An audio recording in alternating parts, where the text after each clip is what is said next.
Bonjour à toi chers spectateurs, How to Talk to Girls at Parties de John Cameron Mitchell.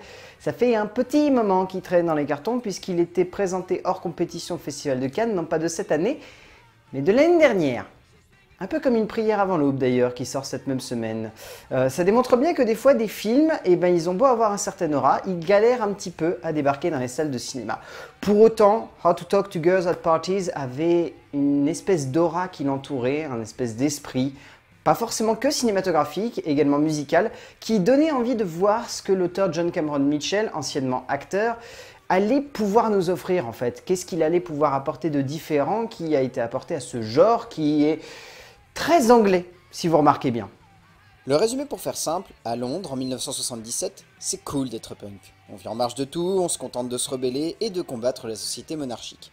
Mais pour N, sa vie va basculer lorsque lors d'une soirée, au détour d'une rue, il va rentrer dans une étrange fête et faire la connaissance de Zane.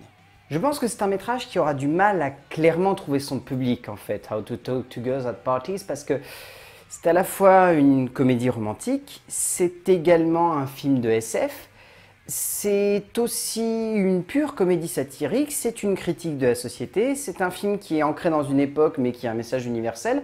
Moi je trouve personnellement que c'est un film qui a un vrai esprit, pas que cinématographique, encore une fois, je tiens à le dire. C'est un film qui entoure beaucoup de choses, que ce soit des thématiques humaines, des thématiques qui sont poétiques, des thématiques qui sont touchantes. C'est un film qui a un aura phénoménal, qui vraiment est passionnant, de bout en bout, duquel on ressort en se disant mais quelle douceur, quelle tendresse, quelle beauté.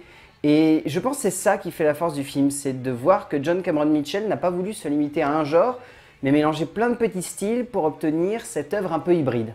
Le mélange des genres est un drôle de moyen de toucher une essence cinématographique qui permet à un auteur de ne pas simplement se limiter à un style ou à une case, mais de pouvoir toucher tout ce qui fait la force et la forme du cinéma, soit sa pluralité, son élégance et son originalité. Mais pour James Cameron Mitchell, l'originalité vient de bien plus que cela. Elle vient de la manière avec laquelle on aborde le genre et le geste qui en découle derrière. Et c'est ce qui ressort de cette adaptation de Gaiman, cette impression qu'il y a plus qu'une simple vision d'un genre, mais littéralement une manière de reconcevoir ce qui fait la SF et les codes de la comédie romantique qui se mêlent à cela. Alors en termes d'écriture, donc c'est écrit par Philippa Goslett et par John Cameron Mitchell, adapté de l'œuvre de Neil Gaiman.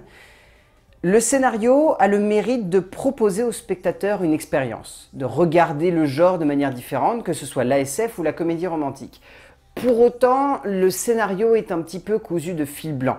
La seule chose qui ressort vraiment en fait de l'écriture, c'est cette sensation que Mitchell et Goslett, ils ont eu envie de raconter un petit peu plus qu'une simple histoire d'amour. Ils ont eu envie de raconter l'histoire d'un duo de personnages qui sont tous les deux rejetés par leur monde. D'un côté, nous avons un personnage, Hen, qui est rejeté parce qu'il considère qu'il n'est pas accepté par ses parents, son père qui l'a rejeté quand il était très jeune et sa mère qui aujourd'hui est alcoolique et a tendance voilà, à le mettre un petit peu de côté. Et de l'autre côté, nous avons Zane qui est une jeune femme qui ne comprend pas en fait les modèles érigés par ses pères et qui va essayer de mieux les cerner en s'écartant d'eux en fait, en découvrant d'autres manières de voir le monde.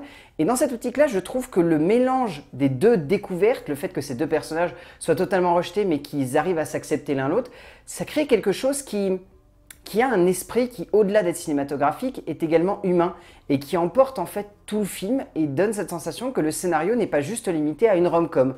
C'est un film humaniste, emporté par des thématiques humaines, mais avant tout par des personnages qui transpirent d'émotion et de sensibilité. La conception des personnages est délicieuse et crée donc une forme de sensibilité dramatique qui effleure la peau du spectateur à chaque changement de scène. Comme si finalement, bien plus que de simplement réussir à concevoir une trame narrative efficace, Mitchell et Goslett arrivaient à donner un peu plus que cela.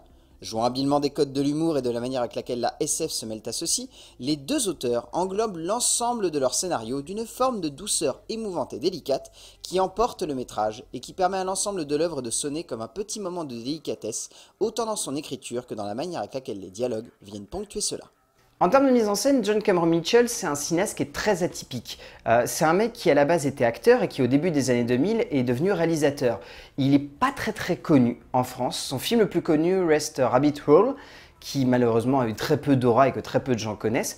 Mais c'est un cinéaste en fait qui a une patte assez particulière. Si vous regardez bien, notamment sur How to Talk to Girls at Parties, c'est un mec qui sait comment cerner ses personnages et comment faire en sorte de les faire évoluer au sein d'un univers que le spectateur ne va pas forcément cerner tout de suite, mais que lui arrive à comprendre avec assez de clarté pour faire en sorte qu'au fil des différentes scènes qui vont jalonner le métrage, le tout sonne comme cohérent malgré cette sensation de flottement. Le film n'est pas trop flottant ici.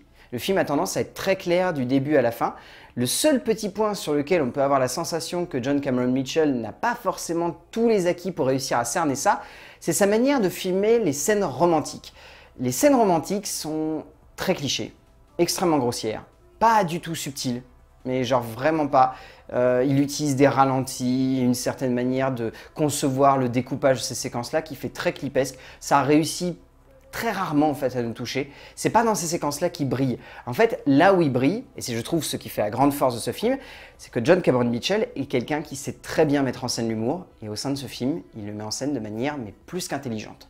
Faire rire dans le genre de la comédie romantique demande une grande subtilité. Et pourtant, Mitchell réussit à faire cela avec une telle délicatesse et une telle aisance, on se sent emporté par l'œuvre malgré ses énormes défauts de conception et de cadrage, car par moments, comme dit avant, le film use de clichés cinématographiques assez gros. Mais heureusement, le positif l'emporte souvent sur le négatif lorsqu'un auteur maîtrise pleinement son cadre. Et c'est ainsi que Mitchell en impose tout au long du film par le biais d'une réalisation intelligente et fine qui permet à son métrage de survivre à l'épreuve des maladresses pour ressortir avec une batterie de points positifs. En termes de casting, celui-ci est assez atypique. Ça mélange des grosses têtes d'affiche et des petits acteurs qui sortent un petit peu de nulle part. Et je citerai pour démontrer cela le fait que Nicole Kidman côtoie Ruth Wilson, que Matt Lucas côtoie Joy Henshaw, que Ethan Lawrence côtoie Alice Sanders. Ce sont des acteurs dont vous connaissez la gueule, ou dont vous connaissez le nom, ou dont vous connaissez le travail, et ils s'entremêlent au milieu de ce film. Et c'est, je trouve, le grand talent de John Cameron Mitchell, c'est de savoir se servir de casting, où il va piocher le meilleur de chaque acteur pour en faire une espèce de melting pot, où tu vas avoir des grosses têtes d'affiche et des jeunes acteurs qui débutent. Et la belle démonstration étant les deux acteurs principaux du film, dont une est plus que connue, et l'autre mérite plus que jamais d'être connue. Alex Sharp et Elle Fanning sont juste impériaux en tête d'affiche de ce métrage, parvenant à la fois à avoir une vraie alchimie qui se construit entre les deux acteurs, ainsi qu'une personnalité détonnante qui permet à leurs personnages respectifs de tenir le coup, même lorsqu'ils sont seuls à l'écran.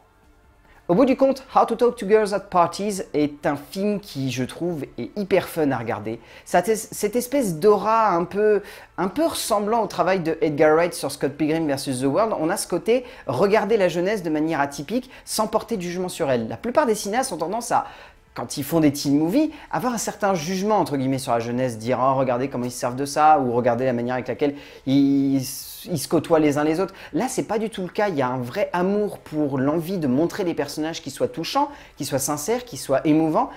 Ça découle de plein de choses, de la mise en scène de John Cameron Mitchell qui est très intelligente, du scénario de Mitchell et Goslett qui est très subtil, des acteurs qui sont vraiment super. Enfin, en fait, le film est peut-être pas un grand long métrage, mais How to Talk to Girls at Parties de John Cameron Mitchell est pour moi un de ces exemples qui démontrent qu'au travers du cinéma, on peut faire des portraits de la jeunesse et des portraits humains qui soient avant tout touchants et qui ne cherchent pas forcément à porter du jugement et qui ne cherchent pas à poser le spectateur comme un témoin, mais simplement comme quelqu'un qui va faire un petit bout de chemin avec ces personnages-là. Et rien que pour ça, moi je vous conseille de voir How to Talk to Girls at Parties.